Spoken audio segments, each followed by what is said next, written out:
আসসালামু আলাইকুম। আশা রাখছি আপনারা সবাই ভালো আছেন। আজকে আমাদের যাত্রা মেঘ রানী খ্যাত মেঘের রাজ্য সাজেকে। সো সাজেকের অপরূপ সৌন্দর্য উপভোগ করার জন্যই আমরা ইনশাআল্লাহ রওনা দিচ্ছি। সেজন্য প্রথমত আমাদের পেট্রোল পাম্পে গিয়ে বাইকের ট্যাঙ্কি লোড করে দেন আমাদের যাত্রা শুরু। আমাদের যাত্রা পথে এবার 3টা বাইক নিয়ে আমরা রওনা করেছি। আপনারা উভয় পাশের যে মনোরম দৃশ্য, পাহাড়ি রাস্তা, এই সৌন্দর্যগুলো উপভোগ করতে পারবেন। সাথে আছে আমাদের রনি ভাই, ভাই জিক্সার এফআই এবিএস যেটা সেটা নিয়ে রওনা দিচ্ছে আমাদের সাথে। আর এছাড়া সাথে আছে আবার সুজন।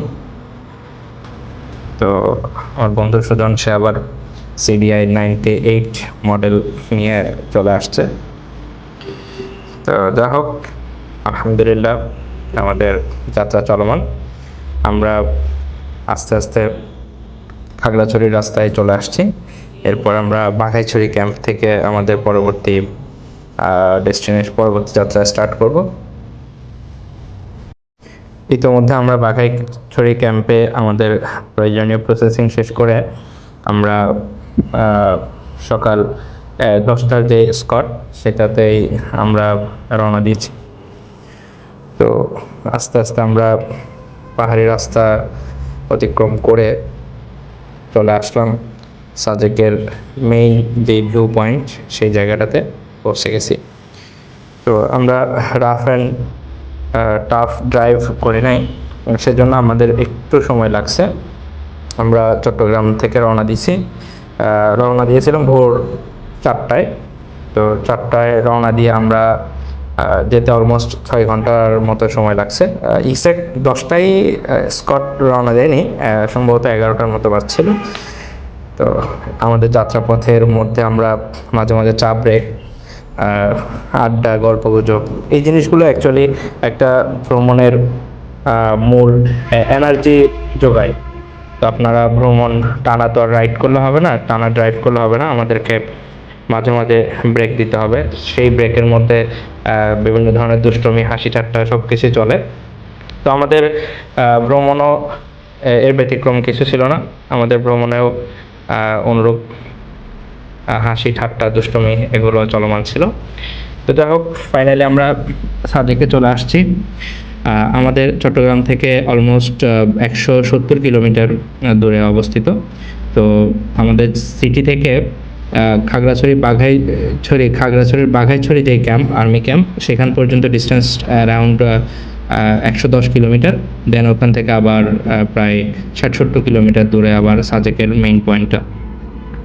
তো দেখতে দেখতে আমরা চলে আসলাম সাজেকে।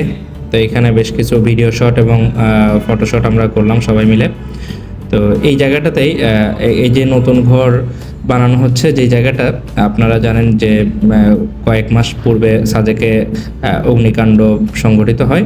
তো এই সময়টাতে আসলে এখানকার বেশ কিছু গাছপালা, ঘরবাড়ি পুড়ে যায়, সেগুলোকে আবার নতুন করে তৈরি করা হচ্ছে।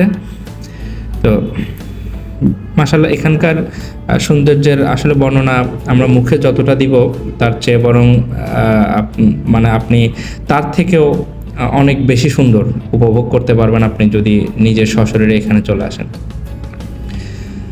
যাই হোক, আমরা এরপর আমাদের ডেস্টিনেশন হচ্ছে হোটেল যেটা বুক করছিলাম মেঘরানী রিসোর্ট, সেখানে চলে যাওয়া।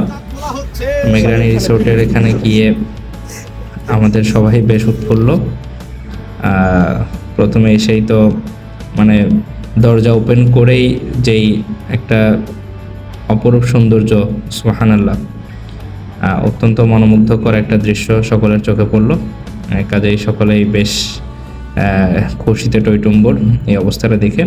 তো দেখতে দেখতে আমাদের আসরের সময় চলে আসছে। মসজিদে এখন আসরের আজান হচ্ছে, ইতোমধ্যে আজানটা শ্রবণ করুন।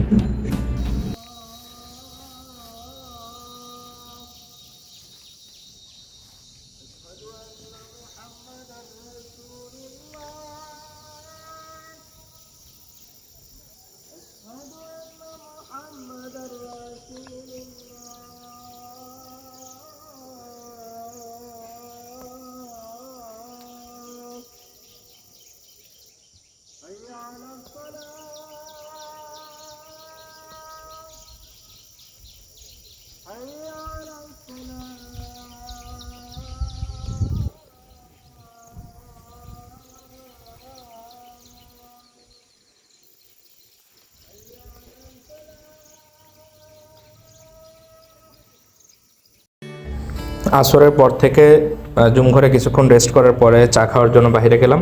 বাহির থেকে আসার পথে আমরা আবার বারবিকিউ, পরোটা এসব নিয়ে আমাদের রিসোর্টে চলে আসলাম।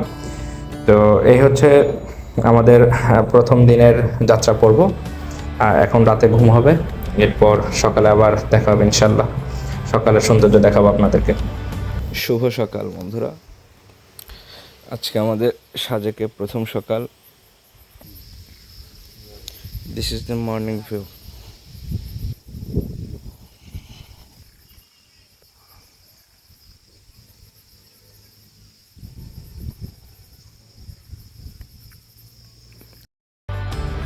সাজেকের ওয়েদারের মধ্যে একটা যেই ভেরিয়েশন, এটা আপনারা খুব ভালোভাবে লক্ষ্য করতে পারবেন। আপনি এই মুহূর্তে দেখবেন যে সাজেকে একটু রোদ রোদ দেখা যাচ্ছে, আবার কিছুক্ষণ পরেই দেখতে পাবেন যে সাজেকের আবার আকাশ মেঘাচ্ছন্ন হয়ে গেছে। তো এরকম রোদ মেঘের একটা খেলা আপনি সাজেকের আকাশে দেখতে পাবেন। তো এভাবেই চলছে। যেহেতু আমরা বর্ষা সিজনে যাইনি, কাজে আমরা এতটা মেঘ দেখার সৌভাগ্য হয়নি। তবে আমরা সাজেকের যে মসজিদে যখন বিকেলে গেছিলাম, সেই সময় মেঘের সৌন্দর্য উপভোগ করছি। ওইটা আমরা নেক্সট আরেকটা ভিডিওতে ইনশাল্লাহ তুলে ধরবো। সে পর্যন্ত সকলে ভালো থাকুন, সুস্থ থাকুন। আসসালামু আলাইকুম।